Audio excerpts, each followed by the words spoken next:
Welcome to the Niche Pursuits podcast. Today we are joined by Shaun Els, and we're talking all about creating a content strategy for your website. Now, we talk a lot about different components relating to content here on the podcast, but Shaun comes on to take a very large view at content production, and he really spends the majority of the interview outlining exactly how to tie everything together. And I think that's a big area of opportunity for most of us who are building websites. We might do a great job writing content. We might do a great job on, say, keyword research. But Shaun's whole strategy is about taking a singular piece of content and making sure that it gets maximum value. So we talk about how to create a process that allows you to take a piece of content and not only put it on your website, but also use it on landing pages, use it on social media, use it in email, and how to create an entire process for that. He has a web design background, so we do spend a lot of time talking about designing landing pages. We spend a lot of time talking about copywriting and what's important, and then obviously a lot about content creation, where to put it, how to get it there, and strategies and tips for doing it in the most efficient manner. Now, Shaun has a great background. He runs an SEO agency. He also owns a couple of niche websites as well. So he's got a really rounded outlook on all this and a really well-researched past to bring to the table. I think you're going to enjoy a lot of the things that he has to share. Before we jump into the podcast, I wanted to let you know that today's episode is sponsored by Search Intelligence. Here's a short clip of Ferry from Search Intelligence showing you how their agency built digital PR links to a client's website. What a crazy campaign. How to Sleep on Your Back. This campaign got us links in Huffington Post, Glamour magazine, Mirror, and lots of other great news publications. Let me show you how we've done it. It was so simple. Our sleep client provided us with expert commentary about how to train yourself to fall asleep on your back. They also gave advice on why it's best to sleep on your back. Once we've had this information, we went to Muckrack and searched for journalists that consistently write about sleep and well-being. We've sent these journalists the advice provided by the client, and within 1 day the links started flowing in. Glamour magazine, a DR81 website, picked it up. Huffington Post, DR88, Mirror UK, DR90, a massive avalanche of links blasted through our client's website with this simple yet effective campaign about how to sleep on your back. I hope this inspires, and I hope you'll use this technique to land massive links to your or your client's website. If you want similar link building PR campaigns for your website, head to search-intelligence.co.uk and get in touch with them now.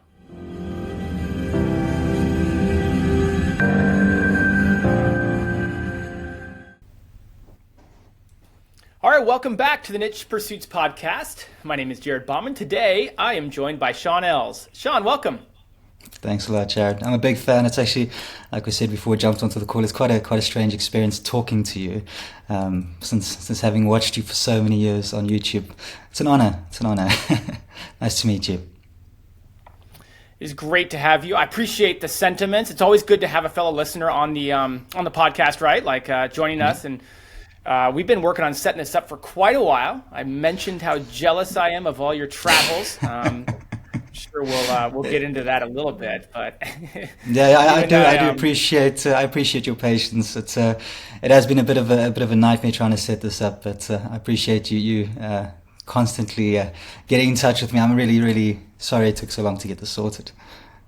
Well, it's good. Well, good. I mean, it'll be well worth the wait. Why don't you start us off by, as we like to do here, give us some background, maybe how you landed in the projects you're working on now, the specialties you have, and catch us up on Shaun to where we get going on the story today. Yeah, absolutely. So I suppose some background as far as why I'm into web design, SEO, those sorts of things. My background is we run an agency essentially that specializes in search engine optimization, creating content, that sort of stuff, business, general agency type stuff. I started out when I was about 18 years old in web design, as in basically, you remember those page builders, static page builders you used to get that used to build really straightforward websites, not even attached to a database or anything. So we used one of those we used one of those and we tried to, at the age of 18, build our first business online, and that was a local business directory. And we didn't make any money from it, but it did quite well. We went as far as even branding some local business vehicles that drove around, having a little sticker on there for a local business director. Yeah, so that was cool. That was my first sort of venture into online business. Didn't last very long, as first businesses always do, especially with a business partner. It's an interesting exercise, that. But yeah, so we started out with that. I sort of discovered what online building was, what creating a website was all about, using this new knowledge of building in these little really static, small sort of one-page website builders. I started getting in touch with people around me, asking, well, I've just learned this new skill. That's the nice thing about these skills, is they stack. So design stacks on conversion rate optimization, stacks on search engine optimization. So this is essentially the introduction of the first bit of skill that I ever learned. And I was able to make some money from it, just doing some simple web design work for some people I knew. One of the first websites I ever did was for a urologist in South Africa. It was an interesting exercise. But yeah, it was really, really interesting. So basically I got into the web design side of things. But what I found, and what my customers was asking me, great, you've made this thing for me. It looks amazing. This website, it's really, really great. My customers are really impressed, but I'm not getting any new customers, not getting any. What's happening? Like, what is the point of this? It's a white elephant, essentially. It's sitting there not doing anything. So I ventured into how do we get traffic to websites? First, looking at things like paid ads. So obviously the first avenue everyone sort of ventures down, but it's not always going to be the best solution for everyone. Not everyone's got the budget for it. They've got more time than money. So what solution can we come up with?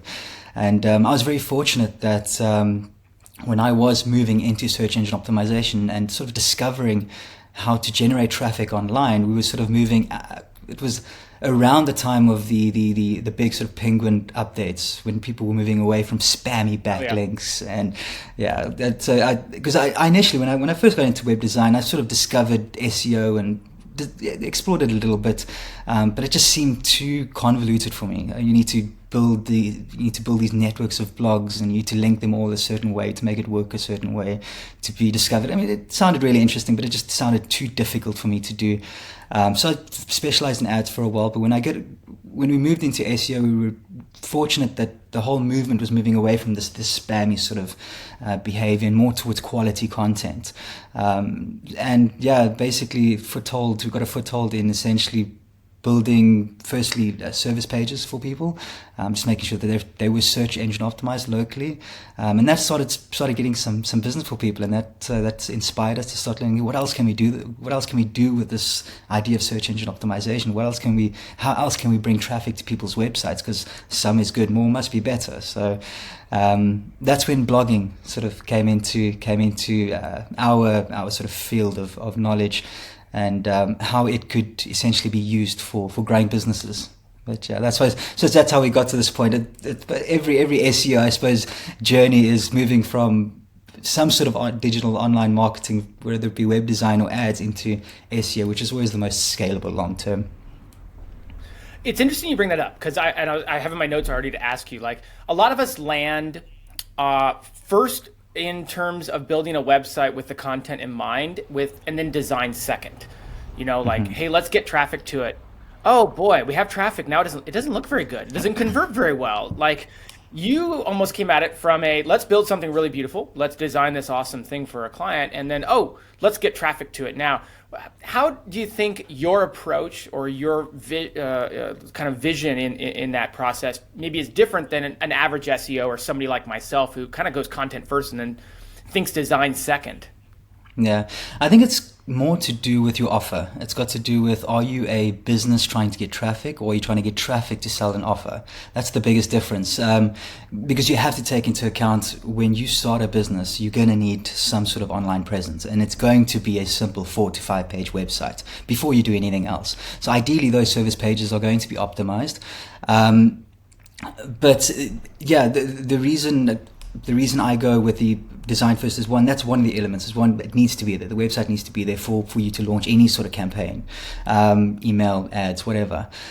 But the idea being, firstly, you're going to be pushing ads to these pages, mainly for split testing. You need to be able to understand, are these pages we're building, these service pages, are they going to be converting? Because obviously we can split test with SEO long term, but that's not going to be able to give us the results we need now to make sure that the work we're doing now in the span that we're working for the clients, I'm talking from an agency perspective now, is the traffic that they receive in 12 months' time, and we're maybe no longer working with them, is that going to be converting on the service page like we need it to?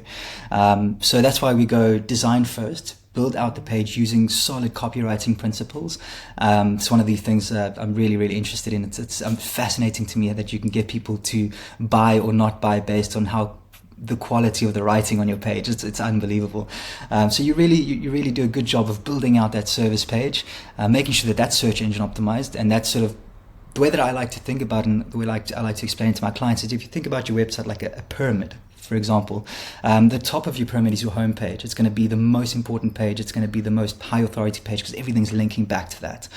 The level below that is going to be all of your service and product pages. So again, your second most important pages, but those are your money pages. And those are what you're going to be wanting to sort of bring traffic to. They're all search engine optimized, but then you need to build out the rest of your pyramid using search engine optimized content. And that is all going to be linking back to your service pages, back to your home page. It's just really good practice as far as search engine optimization is concerned, as well as user journey. Now, I know from a blogging perspective, you always want to sort of build your money pages too, so that all of these supplementary sort of blog posts that you build, in addition to the money pages, you can link back to. Otherwise, I mean, you know what trying to do backlinking, or not backlinking, so internal linking on websites is like. If you've got a lot of content and now you want to create one money page and start linking back to that, it's a nightmare. So you touched on it, and this idea of having good site structure, starting with the end goal in mind, homepage, money pages, and then supporting content. Let's talk about, let's center in on that middle section, those money pages for a second. Again, I'm going to throw you a question that a lot of us have, and I'm speaking for listeners. I'm kind of speaking for myself too, to be honest with you. So you get a money page and you put it together. It feels like there's always a juxtaposition between good design and good SEO, right? Like it feels like if I put the information above the fold that I want to put there to rank, it's not what would be best for CRO, conversion rate optimization. And again, I'm using air quotes, it feels that way.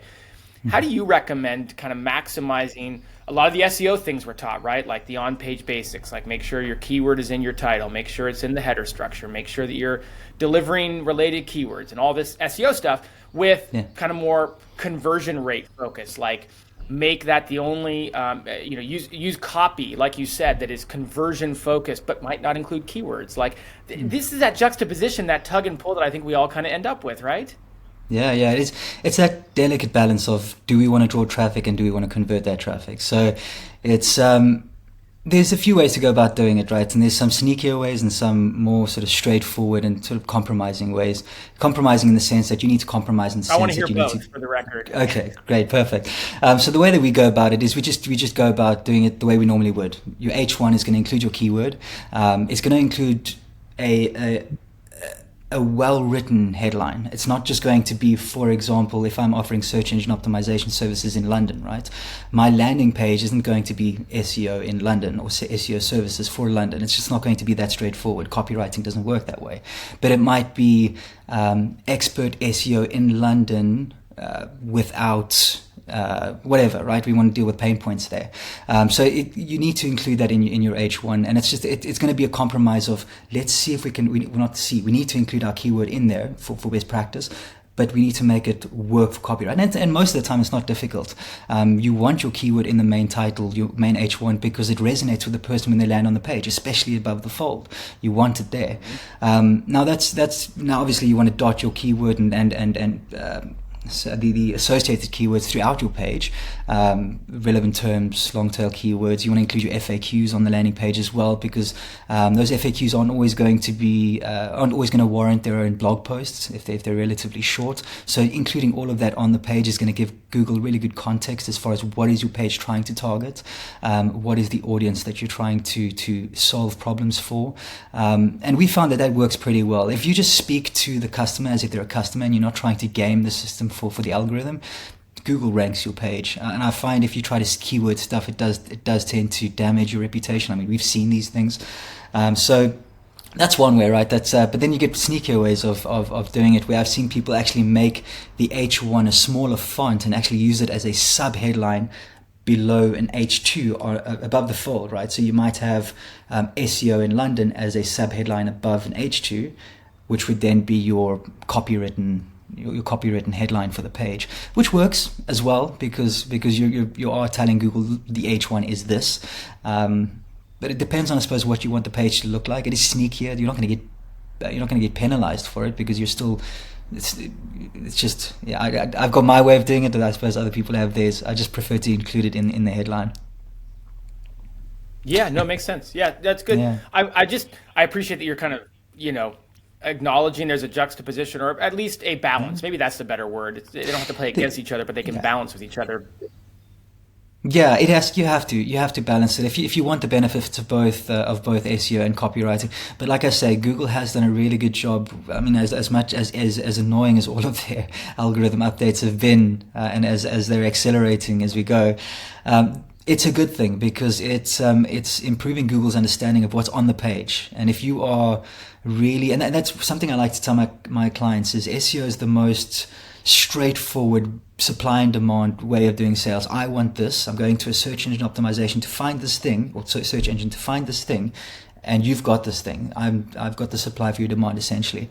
And Google understands this. This is the journey. And some pages don't need to be built out to 1,000 words. If it's a landing page, it could be pretty short if it's a relatively simple service and there aren't too many frequently asked questions or too many benefits that need to be built out. So yeah, Google's getting much better at understanding what money pages are and how they are distinguished from things like informational content on a website. And that's why it's good to have a good balance of both too, which is an important part of how Google wants to understand EEAT at this point. Do you offer a service? What is that service? And what sort of knowledge do you have about the service? And that's where blogging comes in. Let me ask you a super broad question. Like, what are some of the biggest mistakes you see, whether it's an online business or online content creators making when it comes to design and when it comes to that balancing act, right? And being able to blend good design focused on serving the readers, focused on conversion where necessary, but also balancing out some of the content focus that they have. Yeah, most of it is one of two things. Either it's not optimized at all, and it's or they're optimizing too broadly. For example, a service page you might be a lawyer who's based in New York, for example, but you are trying to show whoever's coming to your website that you are larger than you really are, which is actually the opposite of what you want to be doing. You want to be niching down. So instead of saying lawyer in the United States, which you're going to be competing with everyone from California to wherever, you want to be going for something more specific, something far more niche, because one, you're going to have far fewer competitors in your local market. So if you're going for lawyers in New York, probably not a good one. But if you want to go for something really specific to your niche, it might be area specific. So it could be which location are you trying to market to, what is your customer type, or what industry are you trying to go for. It might be lawyers for divorce lawyers in New York. Then you're really niching down. And you'll be surprised how often there are these long tail keywords that people are searching in Google who are looking for divorce lawyers in London or in New York. So that's one thing, is optimizing too broadly because you're trying to show everyone you're larger than you really are, or essentially that. Or you're not optimizing at all on the page for search, mainly because of lack of understanding of what SEO should be and how it should be sort of implemented on a page. But again, this is just not understanding what needs to happen on the page. The biggest issue, I think, would be just trying to optimize too broadly, niche down and really speak to your market, because you're going to convert more people that way too. I wonder if you have any insights into maybe how do you figure out how to niche down? I think it makes sense to a lot of people, but at the same time, when they hear niche down, they can sometimes struggle with how to go approach that. Like, and I know we have some of this stuff to talk about, so I'll stop asking about this. But I really want to lean into that person who might be hearing this, but going, man, how do I find a way to niche down without knowing, having the tools to figure that out? Well, it depends on sort of what is your specialty. Who can you help best? If you are now I'm speaking specifically to service delivery websites now, is if you are a gardening service in your specific town, that's your niche, right? That's what you do. You're a garden service in your town. That's as straightforward as I can make it if you're trying to niche down. If you're looking at something like a niche site, blog site, if you're looking at something like that, then it's a case of trying to find qualifiers. So, for example, I've got a martial arts website, and some of our articles focus on things like self-defense. Right, self-defense is the broad keyword for women. Self-defense for old people, self-defense for... So these are really, really general ideas for how to niche down as far as trying to create content for these types of people. Again, these might be buying intent keywords, might not be buying intent keywords, but the more you can niche down, the more you can sort of narrow down the message that you're speaking to on your page. One, it's going to optimize for search. But two, you're going to be speaking to your market more effectively, and you're going to be able to convert more of those people. Now, trying to niche down, and sorry, Jared, that's your question.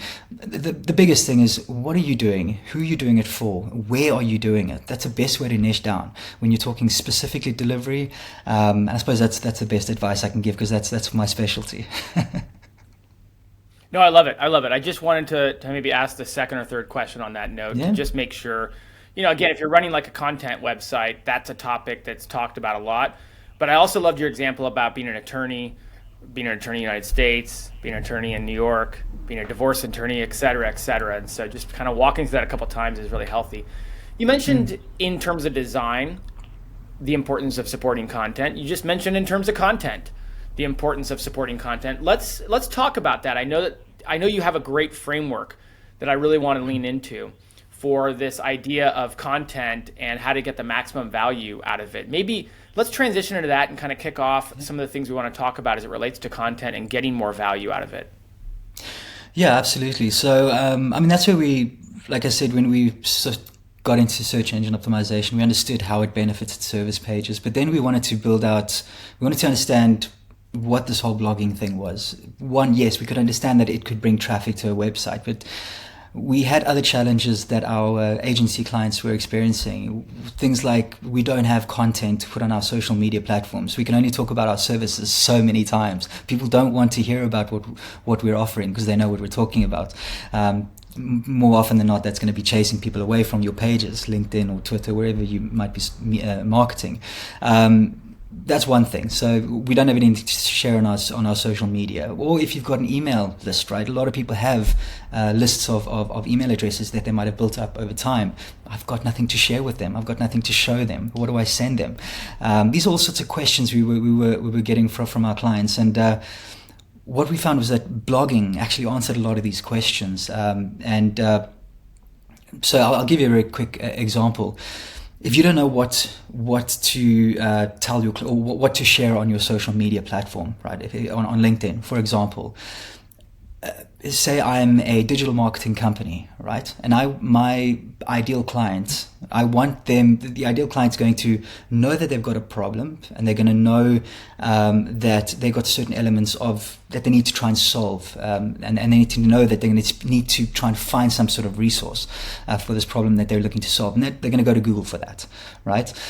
Say, for example, this person is looking for traffic on their website, and they're going to search something like how to get visitors to my website.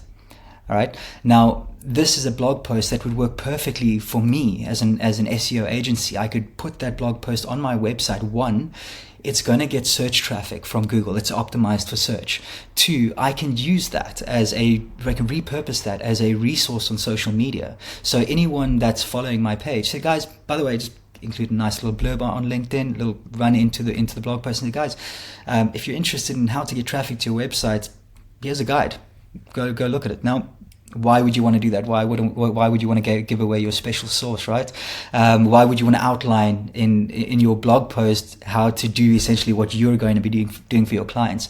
And what I think is important to understand here is you need to distinguish who your clients are. Your clients are people with money, people who don't have the time to do what you do, and people who are going to be reaching out to you to take care of this problem for them. If the person is clicking on your link and they want to read how to bring traffic to their website, and they're actively looking for a resource like this, they're doing one of two things. Either they're looking for you as a service provider, or they're looking for a resource to teach them how to do it for themselves. So you're solving two problems. One, you're generating a lead for yourself. If the person doesn't have the time, but they got more money than they've got time. If the person doesn't have the money, they've got the time to do it themselves. At very least, you are the problem solver in this person's mind. At the ground level stages of their business, you've shown them how to get traffic to their website, and they're going to remember you for that. They're going to get their business to a point where they can now afford someone like you, and they can realize, at that point, they'll realize, okay, there's a lot more other things I need to be doing in my business beyond just marketing, just beyond creating content. So I'm going to pay Shaun. Well, I'm going to pay Jared to create this content on my behalf. I've seen the potential of it because they taught me how to do it. I saw it bring traffic to my website, and now I need to keep doing it. Let me go to Shaun, and he's going to solve this problem for me because one, he showed me how to do it, and two, he's got other resources showing me how to scale this over the long term. So that's just a very broad understanding of why you want to be sharing type guide, informational type content. One, to show your expertise, to prove to Google that you're an expert, to prove to your visitors on your social media platform, on your email list, you're an expert, to get the people that can't afford your services yet over the line so that they'll get to a point where they can afford your services eventually, right? So that's a few reasons. But it all sort of now these are sort of ways of repurposing your content, but it's a cyclical process, because remember, every time you send someone to your blog, you're going to have a lead magnet. Now, if you're not familiar with what a lead magnet is, and I'm sure you are, Jared, it's something that someone is going to give you their contact details for in exchange for. So it might be a PDF guide, it might be a short video course, something that's going to get them from A to B. Now, this is applicable for service businesses, it's applicable to niche site owners, something that's going to get them from point A to point B, and it's going to solve this problem for them. They're going to give you their email address for that. So now what you've done is you've brought people into your ecosystem via ads, via social media, via SEO. They're on your blog, they're reading your content, you're now building that authority. They give you their email address, a certain proportion of them, because obviously you don't want them to come to your website and leave. You want to grab as many of them as you can and keep them in your ecosystem as long as possible and keep nurturing those leads. So you get them into your ecosystem, onto the blog. A certain portion of those people sign up and get your free resource and give you the email address. You use the same resources on the blog to keep marketing and keep nurturing those people. You were interested in how to get traffic to your website. Are you interested in how to convert those people when they actually get to it? Another guide. You just keep taking down the process of, I've gotten you from A to B. Now I'm going to take you from B to C, C to D, D to E, and when you get to E, you're going to ask me to take over, because at that point there's going to be too much outside expertise required. There's going to be too much time commitment required. So the whole idea is you want to take them down this process of making their businesses successful using your guides, using this process of in your ecosystem, in your mailing list, nurturing customer, and it's circular, the whole process. So yeah, I get pretty excited about it. It's like a flywheel of lead generation, and something we've implemented across multiple industries, across multiple types of niche website. Like I said, I've got a website about heavy machinery. I've got a website about martial arts. I've got websites about a whole bunch of different things, and they've all taken on the same structure because it just works really, really well. You've got content to share on social. You've got content to go on SEO. You can get email addresses from that, and you keep marketing to them. And what's quite nice about that is, if you want to take it another step up, you've got all this traffic coming to your website through search engine optimization and through your social media platforms. Now what you can do is you step it up by including things like retargeting ads, because obviously with the cookie situation at the moment, you have to be slightly more there are ways of dealing with the cookies and tracking users across the internet. But the idea being, now you can not only track them and market to them using your mailing campaign that they've signed up to, but you can also track the ones who haven't through remarketing ads, because you've now installed a cookie onto their browser because they've come and read your content. So like I said, I get pretty excited about this concept. Today's episode is sponsored by Search Intelligence. Here's a short clip of Ferry from Search Intelligence showing you how their agency built digital PR links to a client's website. What a masterpiece PR link building campaign. With 20 links in big publications such as The Sun, Express, Mirror, Wales Online, and still landing, I would say this campaign is a massive success. We told the press that people should turn on their heating this summer if they want to save money next winter.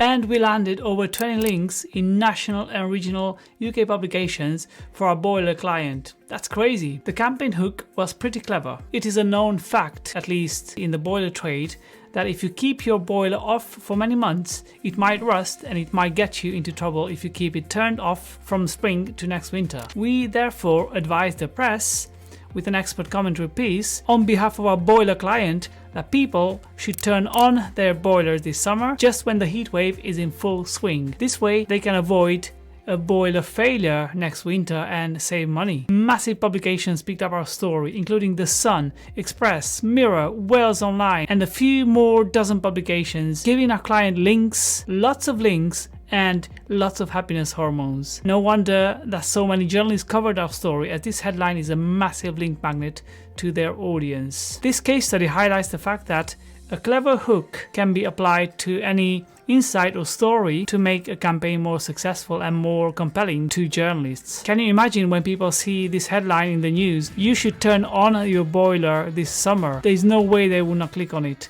I would click on it. So this was the hook, and this is why this campaign was so successful. I hope this video inspires and shows you what's possible with a clever hook. If you want similar link building PR campaigns for your website, head to search-intelligence.co.uk and get in touch with them now. For those of you listening, Shaun just gave you a 5-minute. Shaun just boiled internet marketing in 2023 and beyond down in a perfect 5-minute summary. As a fellow, a fellow agency owner / content creator, niche website builder, whatever you want to call it, like, it's interesting to hear you talk about this strategy, because I agree with you. It applies on both sides. It applies if you're serving businesses. It applies if you're building websites. And so I have a lot of questions for you that I want to drill into, because I'm going to assume most people have probably heard some of the generics of that conversation before, right? Like, I know I need to be taking this and really actually using content in the scope and the breadth of the full life cycle of a viewer, of a business owner, of a purchaser, because it does apply to everyone. Maybe let's kick off what you just went through and talk about how people take the content that they are already creating and what questions they need to ask themselves to learn what they can do with it beyond what they're doing with it. Is it looking at where that content slots into the funnel, the buying funnel, the viewer's funnel? Or is it more looking at, I wrote a blog piece, now how do I translate that over to social media? Like, how do we take the content we're creating and figure out what to do with it next in the scope of what you just went through? Yeah, so if you've got existing content, if it's search engine optimized, the idea is you want to try and mix it up. If you're doing things like sharing on social media, it's good to change it up. It's good to touch on different topics. Now, there's different ways of going about it. You could mix it up and make your timeline pretty eclectic, in the sense of, today we're talking about traffic, tomorrow we're talking about conversion rate optimization, just as a general sort of overview of that process. Or you could take the approach of, this month we're focusing on how to get traffic to your website. This week we're focusing on how to do keyword research. Next week we're focusing on how to create the blog post. The week after that we're focusing on editing and making sure we're doing proper internal linking on the website. So it depends on how you want to structure your marketing campaign. But the idea is it's all centered around the content on your website. Now, again, it depends on how you want to go about how you want to go about sharing it, what your social media strategy is. If your content isn't search engine optimized, that's probably a very good first step, because you don't want to have an entire website full of company updates. This is what we've done lately. No one cares about that. That's not going to come up in search. Go ahead, optimize your content, and decide how you want your timeline to look, and just share it that way. If you're planning your content strategy, I've got some pointers. So what you want to do is you want to build top down. So you're going to have your homepage, you're going to have your service pages, you're going to have or still money pages, but for example, best of, so comparisons of the types of services that you offer. So just below the service page. Then below that, you can have sort of informational content. Build your blog out in that order. Build the guides, because they're going to be the most competition. They're going to require the most time to age in Google. They're going to require the most amount of backlinks, and all the content below that are going to be linking back to these higher tier sort of content pages. It's going to make your life easier as you scale your website. But now, as you use this for your marketing, if you want to now repurpose this content in social media, it makes it far easier, because now you've got these silos that you've created with the different services that you might have, different comparisons that you might have, different products that you might have. But then you can really focus it. So if you've decided, I want to have a week theme, and this week's theme is, just for the sake of this conversation, SEO, and we're talking about keyword research this week. Now, under the keyword research topic, I might have how to do free keyword research. I might have best keyword research tools, paid keyword research tools, best keyword research services, if you're looking for someone else to do it for you. So all of these might fall underneath the same silo. It's going to help you, for search engine optimization. But what this is going to help you is also share really rich content with your users, and you'll have a whole week's worth of content based around a specific theme, all within a single silo of content. Now, again, you could be sharing within one content for a span of time, or you could be sharing across your silos of content to make your timeline more eclectic. I hope that answers your question, Jared. It does. You keep saying that. I want to ask you about it. I love this idea of theming what you share and whatnot. Like, it really seems to align a lot with how we build out topical clusters as we're blogging, right? Or, topical authority is a big buzzword and conversation topic with Google these days.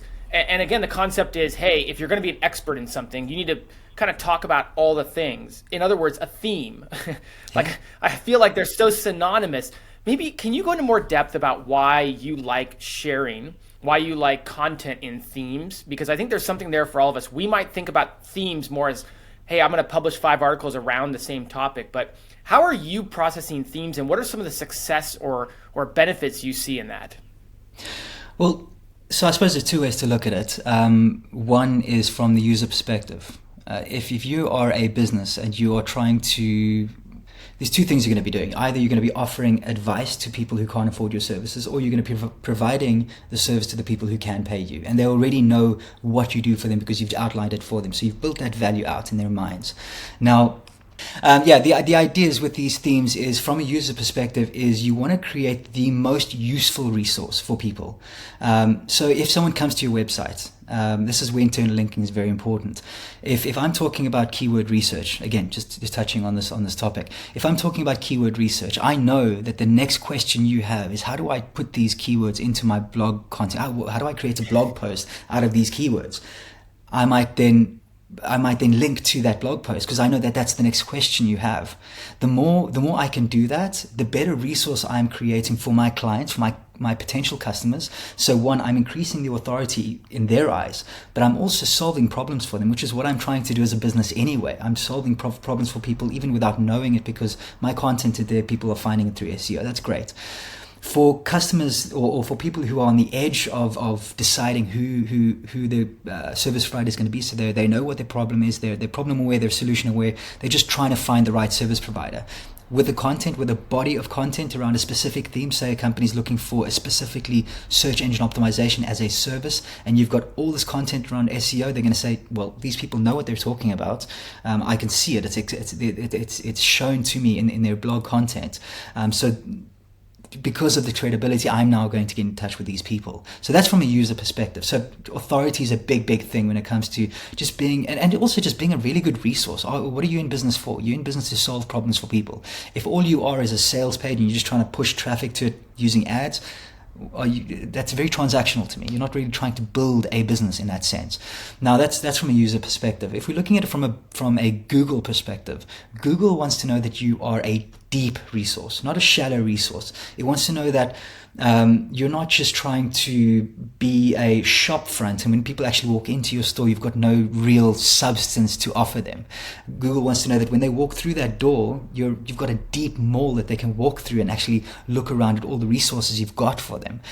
Google will much rather send someone to a blog post attached to a website that has a mall's worth of resources than someone who's just got a service page about SEO and no more resources on it for the person. It increases engagement in Google's eyes. So if you're looking at metrics that actually increase rankings, so the EAT's sort of metrics, the usability metrics, it increases engagement because people are looking at more pages on your website because they're moving down the I need keywords, I need how to write a blog post, I need internal linking. All of this is linked internally on the blog post.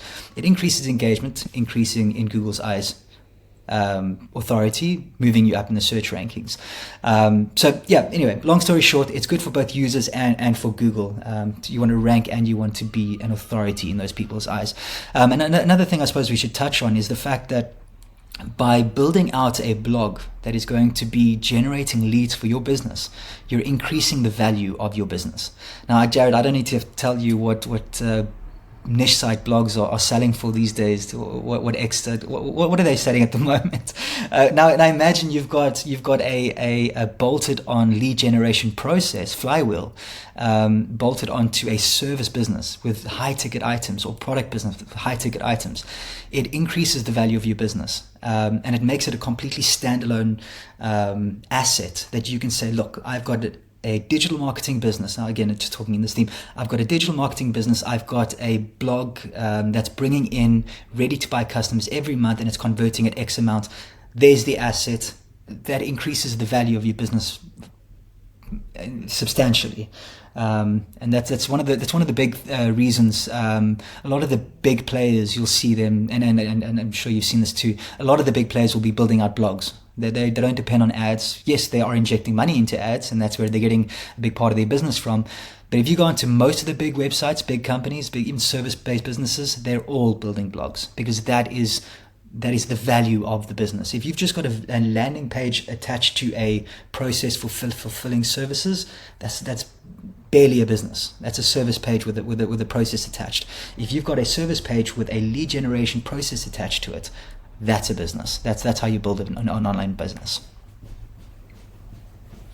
Let's get really practical for a second. Let's speak to the person who's listening and saying, okay, well, for starters, you said, hey, if you're publishing a lot of content anywhere that's not search engine optimized, like that's kind of the first spot to start. Take that content and start making it optimized for search. But let's assume, since this podcast tends to attract a lot of people that do focus on SEO, let's assume that people are producing optimized, search optimized content. Like, overwhelm can quickly set in when we think, okay, I need to start sharing on social media. I need to build a lead magnet. I need to build optimized landing pages. I need to start an email newsletter and start sharing on email.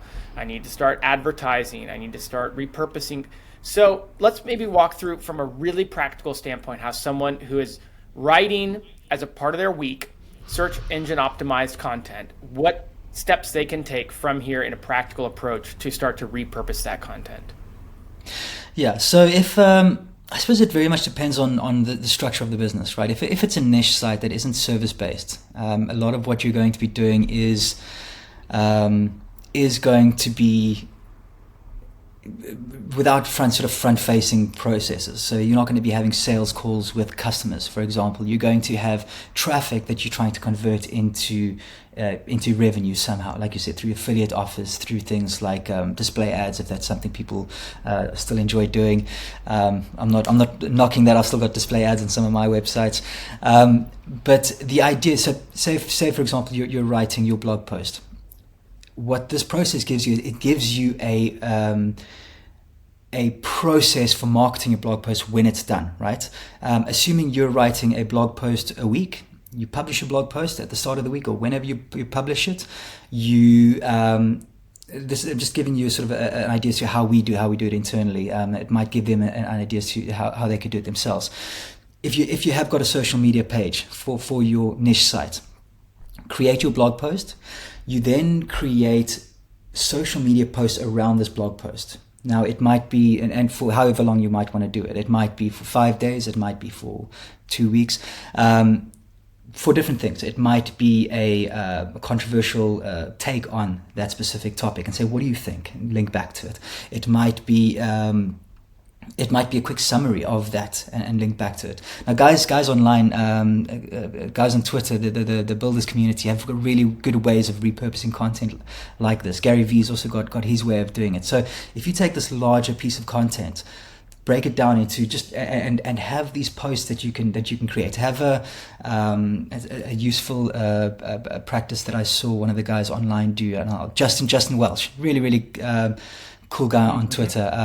He's growing substantially, and the way that he does it, he's got a framework that he uses. For example, if you visualize a spreadsheet, if you've got your columns across the top and you've got your rows across the bottom.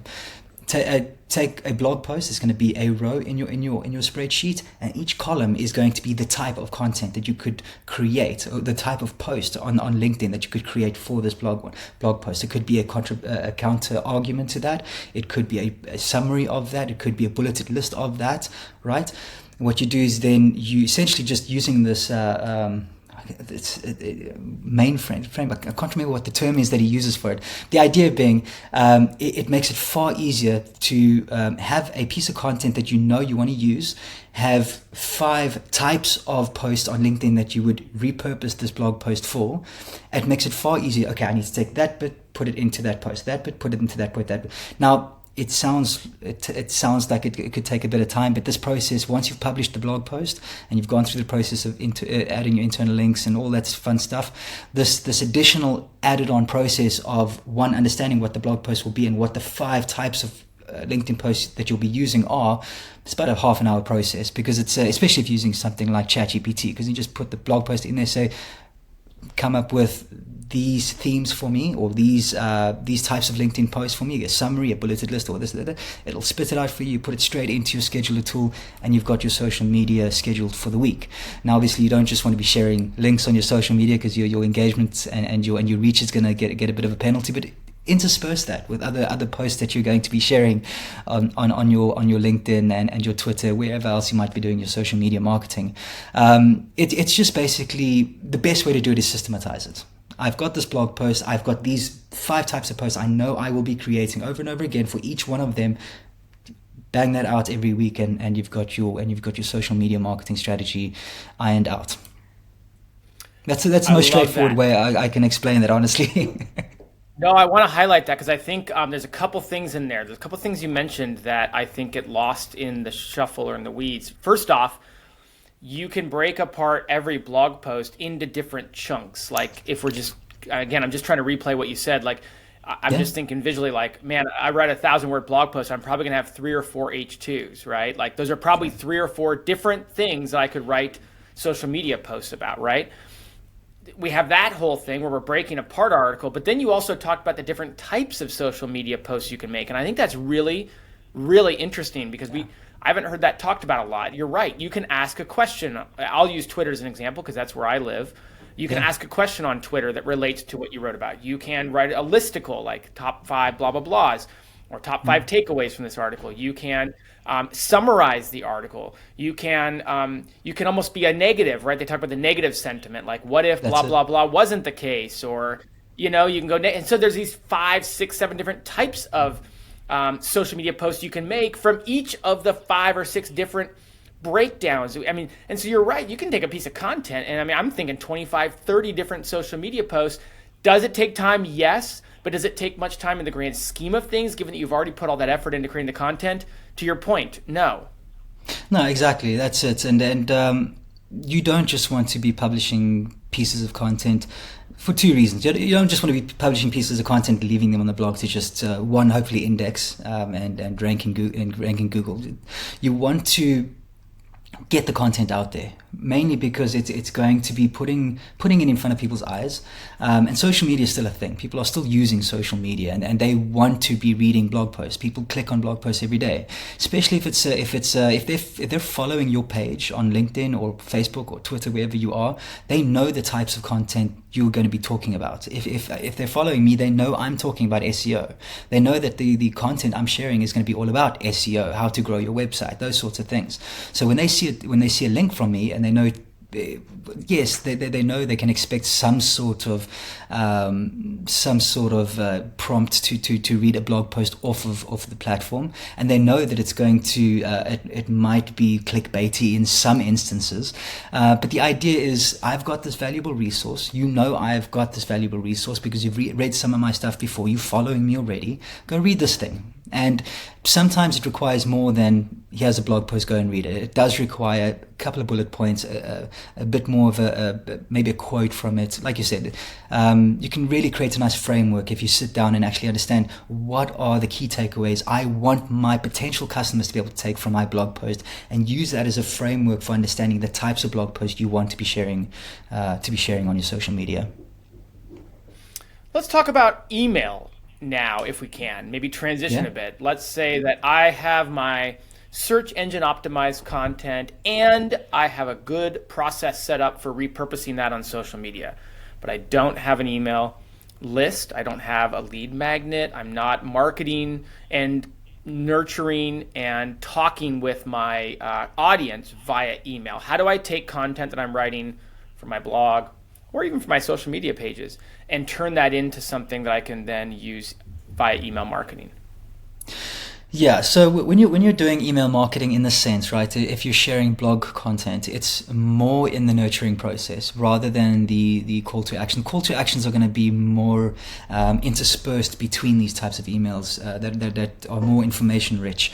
The idea being, I'm not trying to sell to you. The idea being, I'm trying to be a useful resource, so that I'm trying to, like Alex Hormozy says, I'm going to give until it hurts, until you tell me, please help me. I need what you're telling me to do. I just don't have the time to do it. That's essentially what we're trying to do with email marketing. And the reason we want to do email marketing, one, is because you own the list. It's yours. It's the most reliable way of staying in touch with your potential clients, prospects and clients. Social media can shut you down. I mean, we've seen this all the time. People are getting cancelled all over or they used to be cancelled all over the place.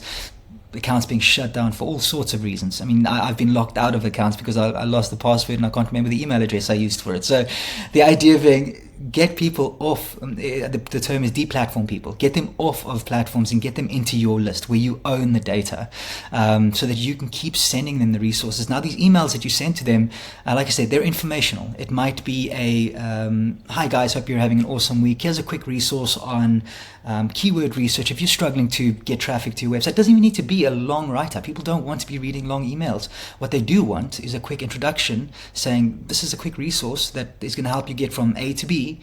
If you're interested, click and have a read if you're interested. One that's going to get them from their inbox to your website, where you can control the customer journey. You could have pop-ups for things like services, promotions that you might be running.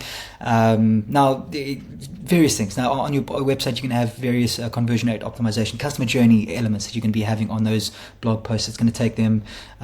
It might, like I said, pop-ups. It could be embedded forms that you're putting onto the page. Again, the idea being, get in touch with us because we want to help you achieve whatever you're trying to do.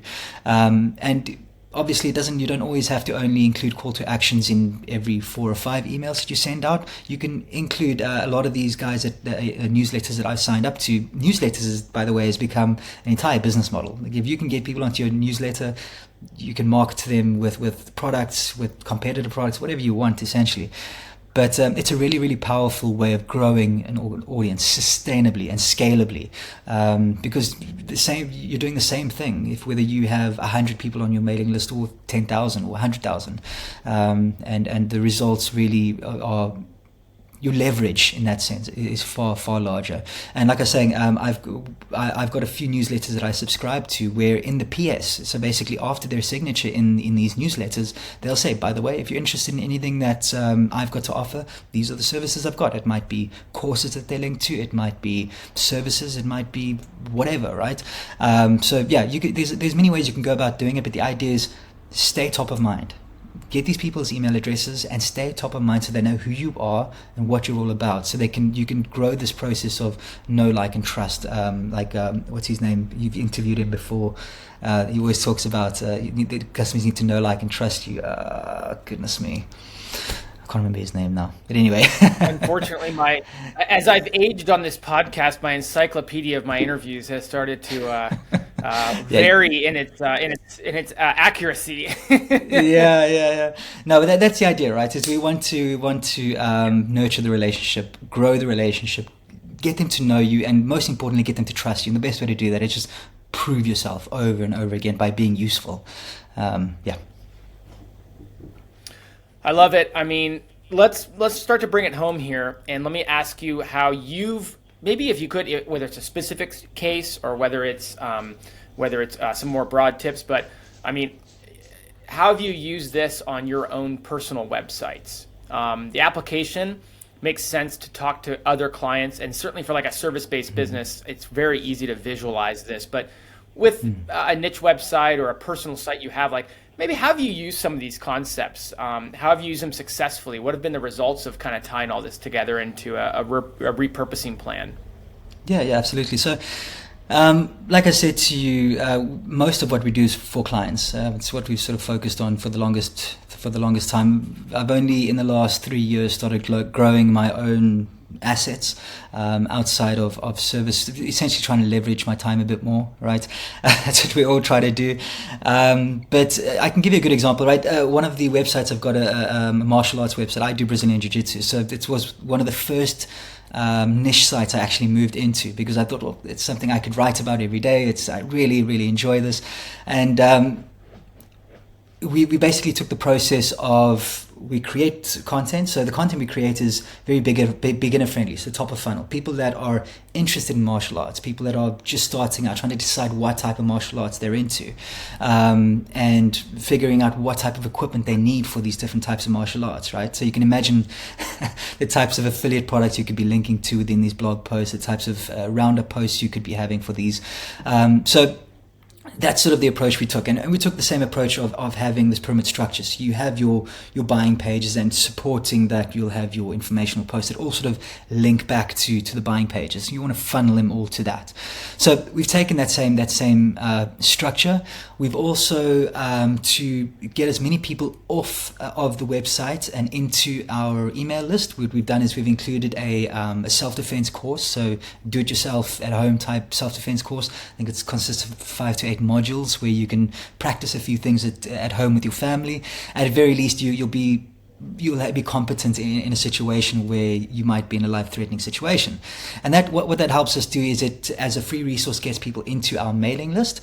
And then once they're in our mailing list, and also another thing we do is we very strongly lean on social media, because in martial arts what we found is people just don't spend money. It's a very long buying process, one, because there's very few things to buy. Once you bought your boxing gloves, you're going to have to only buy in 5 years' time again.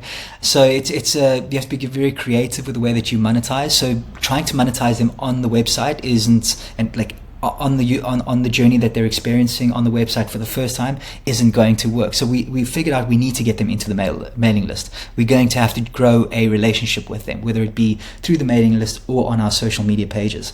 So we did both. So we're using the free resource to grow the mailing list, so that belongs to us. And then we're also linking to our Facebook page, because we know that most of the people that read our content are on Facebook. It's just how it is.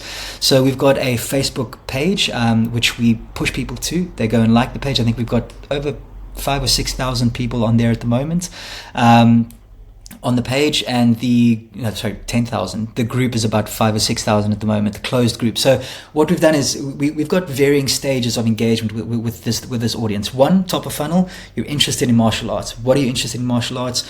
Decide what you want to do. 2, great. Now you know who we are, and you've subscribed to us via email, or you're part of our Facebook group or part of our Facebook page. Now that you know who we are, let's grow this trust. And now what we do is we take the content from our blog, and we repurpose that in our group, in the martial arts group. Share the content in there. People come back to the website. We get revenue on ads. We get the opportunity to again push them towards our affiliate products. And again, it's a cycle that we take potential visitors through, or visitors through, potential customers through, of they've read a piece of our content through SEO. It might have been through social if they found it through that. They've read a piece of content. They've signed up through our mailing list or through following our social media page. And we cycle them through the process of reading our content, nurturing that relationship, and converting them either through affiliate or some sort of digital product that we've created for them. That's a great way to sum it up. That's a good way to go out on. And we danced around a lot of topics here today, but I hope that everybody listening kind of had the chance to take a lot of notes, because we touch on these individual topics a lot in the podcast. But again, you kind of brought an entire content strategy full circle.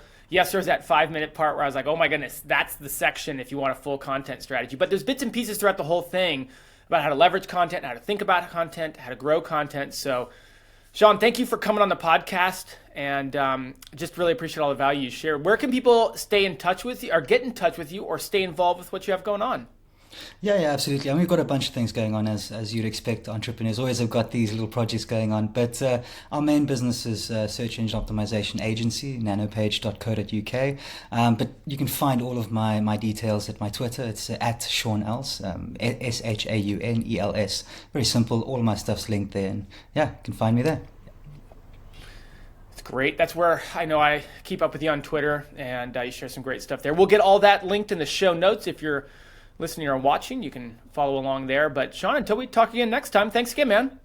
Cool. Thanks a lot, buddy. Good talk. Today's episode is sponsored by Search Intelligence. Here's a short clip of Ferry from Search Intelligence showing you how their agency built digital PR links to a client's website. Do you remember this campaign? It was all over the news. It is the most intelligent royal campaign. With over 100 links generated in the world's biggest online publications, this is one of the most viral PR campaigns of 2021. This is how we've done it. The methodology was pretty simple. We looked at the QS World University rankings for the institutions attended by key members of the royal family to discover which royal is the brightest of all. Meghan Markle came out on top, followed by Kate Middleton and Prince William. We put these findings in a press release and sent it to mainstream media and journalists who write about royals. From Russia to the UK, the US, Vietnam and Japan, this story got massive coverage, landing over 100 links and created a massive buzz on social media.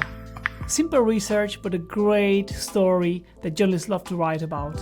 I hope this will put you on fire and will give you inspiration.